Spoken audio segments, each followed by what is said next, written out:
Hello and welcome to this video on narrow band frequency modulation. So in this video, we will begin by understanding the power calculation and bandwidth of angle modulated waves first, and then we will dedicate some time for theoretical explanation of NBFM, and then we will do some coding on MATLAB or Octave so that we can understand this narrowband frequency modulation better in time and frequency domain. So let's first begin by calculating the power and bandwidth of these angle modulated waves. Now, power of a signal is defined if the signal is sinusoidal, as in the case here we have a cos signal. So the power of the signal is defined as a square by 2.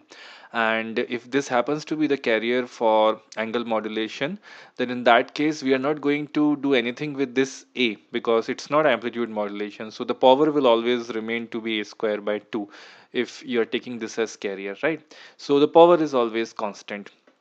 Now, the next thing is if we want to calculate bandwidth, then the calculation of bandwidth is not as easy as we used to do it in amplitude modulation, because we already know that Fourier analysis cannot be directly applied here, as this frequency modulation or angle modulation in general does not follow this linearity. That means there is a violation of superposition theorem. So if we have two signals m1t and m2t, corresponding to which we have a1t and a2t, that is, these are the integrations of those message signals, and we write the equation of frequency modulation as this. Means we are trying to frequency modulate a signal with the combination of signals m1t and m2t. That is why we have written a1t and a2t here. So this signal will be a frequency modulated signal. And if we try to individually modulate by using m1t and m2t, like in this case, and then add them, then this composite modulation, which is due to m1t and m2t, will not be equal to the summation of these two individual modulations. So this is the violation of superposition theorem, and that is why we cannot directly apply the Fourier analysis here, and that is why we have to do power series expansion of the equation of frequency modulation. So this frequency modulation is this here, and AT we already know in frequency modulation it is defined as integration of your MT, or the message signal M alpha D alpha here. So this M alpha is your message signal, and the integration of that has been defined as AT. So in case you forget what this A1T and A2T is, then the explanation is present here. Now, I define a new equation, frequency modulated wave cap. Now, this is not the frequency modulated wave equation. It's the equation in the exponential form, a e raised to the power of j omega ct plus kf into m alpha, right? So not m alpha. This has to be a alpha. A alpha means this particular expression has to be there. So this is a correction here. In place of m alpha, you should write a alpha here, so that we will have this angle raised to this exponent. Now, if you break it, it will be like this. Now, the real part of this phi fm cap dash t will be the signal that we desire, that is phi fmt. Phi fmt is the frequency modulated signal in time domain, and this is the real part of phi fm cap t, right? So why are we doing this? Why are we bringing it into this exponential form? Because we want to do the power series expansion, and we know that the power series expansion for exponential term is given by this. So we have phi fmt, which can be represented like this: e raised to the power of j omega ct is outside, and if you take the real part of this, so real part of this complete thing will be this. It is shown here, and this real part will be equal to the signal that we desire, that is the frequency modulated wave in time domain. So real part has to be cos, because it's 1 here, then you have got j and kf, so you will get this kf into sine omega ct, and the imaginary part, that is iota into cos omega ct, is deleted there because we are only interested in the real part. So we have got this power series expansion of the frequency modulated wave. Now this is for any kind of angle modulation in general. So, sorry, this is for any kind of frequency modulation in general. There are no approximations in this equation. This series happens to be infinite, right?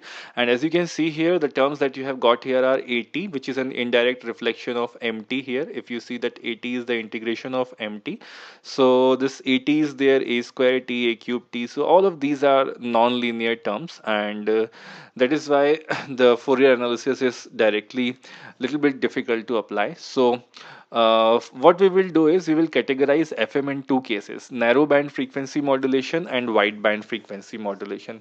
So let's have a look at this condition first. NBFM is when you take the magnitude of KF into 80 very less than 1, right? So this condition means that you can neglect all these higher order terms, square, cube, and so on up to infinite, and you can only take these first two terms. So in that case, your narrow band frequency modulation will be there. And if this is not the case, then in that case you will have wide band frequency modulation, which is the topic for some other video.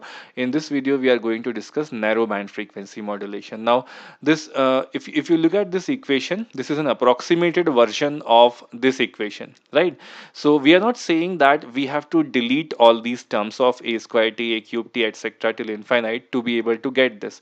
What we are saying is, if you apply this approximation in this particular equation, only two significant terms will be there. Even if these higher order terms are taken into consideration, their contribution will be negligible. So actually, the equation of narrowband frequency modulation is the equation of frequency modulation only with this particular approximation. We don't have to neglect the higher order terms because they will be automatically zero or tending towards zero.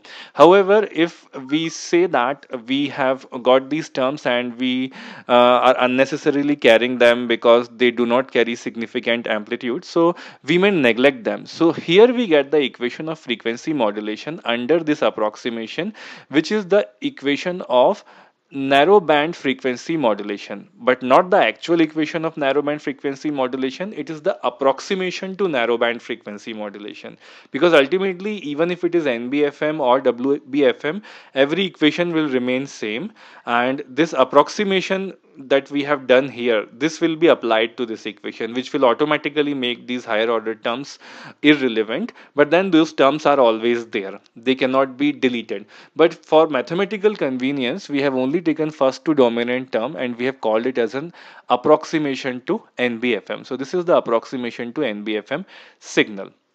Now, if you look at this equation is similar to the equation of amplitude modulation. So double sideband full carrier, we had this equation where we had a carrier a cos omega ct plus mt cos omega ct. So here also we have got a cos omega ct and a into kf into at sine omega ct. So this is a kind of double sideband full carrier modulation thing. This is like amplitude modulation only. So the graph for this will be the graph of amplitude modulated signal. Of course, there are phase differences of pi by 2 between the carriers here. Here we have got sine omega t and here we have got cos omega t.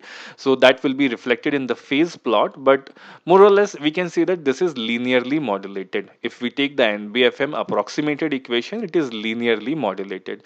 So before going to the coding portion and seeing what these results will look like, let us have a look at comparison between NBFM and AM's equation. So center frequency in both of them is omega c. You can see that here you have got frequencies of omega c and here also you have got frequencies of omega c plus minus.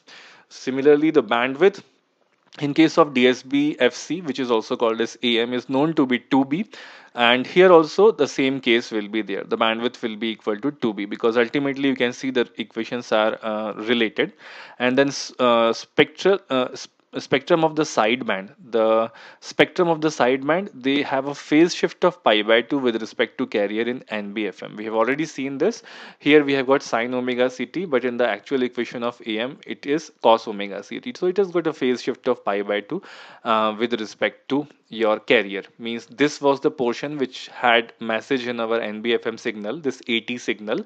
It is the indirect reflection of MT if you look at this particular equation. So this corresponds to the sideband. Now this contains sine omega ct instead of cos omega ct, means there is a shift of pi by 2 with respect to the carrier. Message is shifted by pi by 2 with respect to the carrier, and here it is not the case. The message is in phase with the carrier, right?